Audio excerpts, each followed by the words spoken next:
श्री कृष्णाय नमः। श्री गोपी जन वल्लभाय नमः। श्री महाप्रभु जी की 84 बैठक। चरित्र 60। द्वारका। गोमती नदी के किनारे द्वारका। श्री आचार्य जी द्वारका जी पधारे। वहाँ गोमती जी के किनारे छोकर के नीचे आप विराजे। पीछे श्री द्वारकानाथ जी आपसे मिलने को पधारे। तब श्री आचार्य जी ने खड़े होकर प्रणाम किया। आपसे श्री द्वारकाधीश आगे आकर मिले। तब श्री आचार्य जी ने कहा कि प्रभु इतना परिश्रम क्यों किया, मैं तो आपसे मिलने के लिए आ ही रहा था। श्री द्वारकानाथ जी ने कहा कि आप इतना परिश्रम करके यहाँ पधारे और सामने आए, इसमें हमको क्या बड़ा परिश्रम हुआ। अब तो आप चतुर्मास यहीं विराजो। तब श्री आचार्य जी ने कहा कि आप प्रसन्न होंगे वही करेंगे। श्री द्वारकानाथ जी प्रसन्न हुए और आज्ञा की कि मंदिर में शीघ्र पधारो। आपने विनती की कि आप पधारो, मैं भी पीछे आता हूँ। श्री द्वारकानाथ जी अपने मंदिर में पधारे।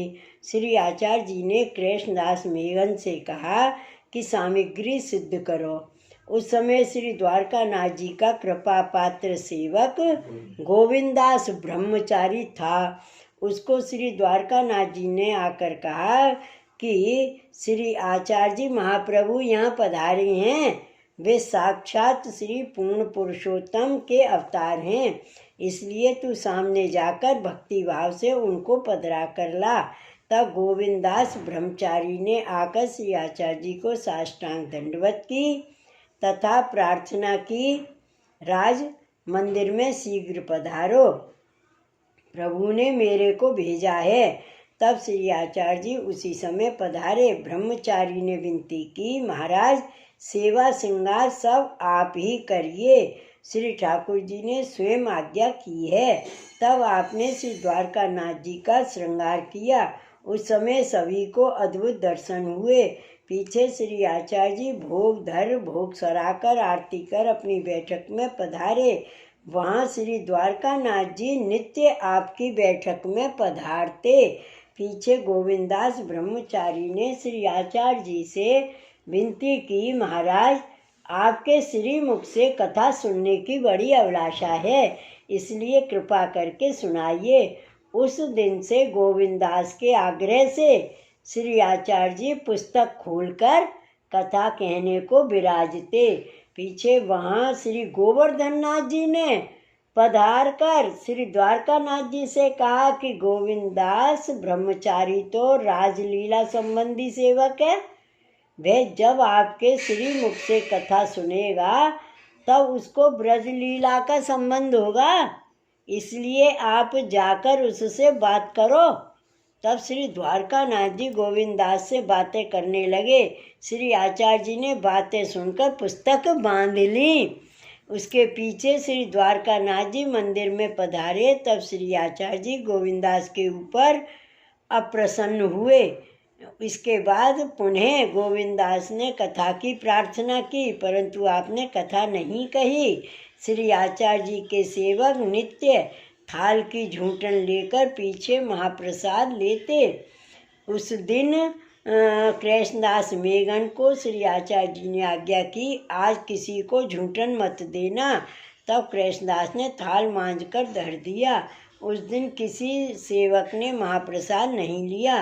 पीछे जब श्री आचार्य जी श्री द्वारकानाथ जी के मंदिर में पधारे, तब श्री द्वारकानाथ जी ने आज्ञा की, इसमें सेवकों का क्या अपराध है जो आज आपने झूठन की मना की। मेरे को तो श्री गोवर्धन नाथ जी ने आज्ञा की कि गोविंदास राजलीला संबंधी है और आपके श्रीमुख से कथा सुनेगा तब उसको ब्रजलीला में अंगीकार होगा, इसलिए तुम जाकर उनसे बात करो। इसलिए मैंने उनसे बात की। श्री आचार्य जी श्री द्वारकानाथ जी के वचन सुनकर प्रसन्न हुए। पीछे आप अपनी बैठक में पधारे। आपने दामोदर दास से कहा कि दमला तुम्हारी सिफारिश बड़ी जगह से हुई है। आपने कृष्णदास मेघन को आज्ञा की कि अब सभी को झूठन देना। उस दिन के पीछे फिर श्री आचार्य जी महाप्रभु कथा कहने को पधारे। जब कथा कहने लगे तब श्री सुबोधनी जी का फल प्रकरण कहा, तब बड़ा रसावेश हुआ। इससे सेवकों को देह अनुसंधान नहीं रहा। इतने में एक मेघ घटा चढ़कर आ गई। उस समय श्री आचार्य जी ने विचार किया, कथा में बहुत रसावेश हुआ है, उसमें प्रतिबंध नहीं हो तो अच्छा। उस समय आपकी इच्छा जानकर शेष जी ने सहस्त्र फन से आकर छत्र की तरह छाया की। 4 घड़ी तक वर्षा हुई, परंतु श्री आचार्य जी के सेवकों पर एक बूंद भी नहीं गिरी। जब आप कथा कह चुके तब सब सेवक सावधान हुए। देखते हैं कि वर्षा बहुत हुई है, आसपास बहुत जल है। यह देखकर दामोदर दास ने प्रार्थना की, महाराज बार बार आप इतना परिश्रम क्यों करते हैं? यहाँ आसपास तो वर्षा बहुत हुई है और यहाँ तो एक बूंद भी नहीं गिरी। तब आपने कहा, इसमें हमने कुछ भी परिश्रम नहीं किया है, यह तो शेष जी ने सेवा की है। यह सुनकर सब सेवकों ने साष्टांग दंडवत की।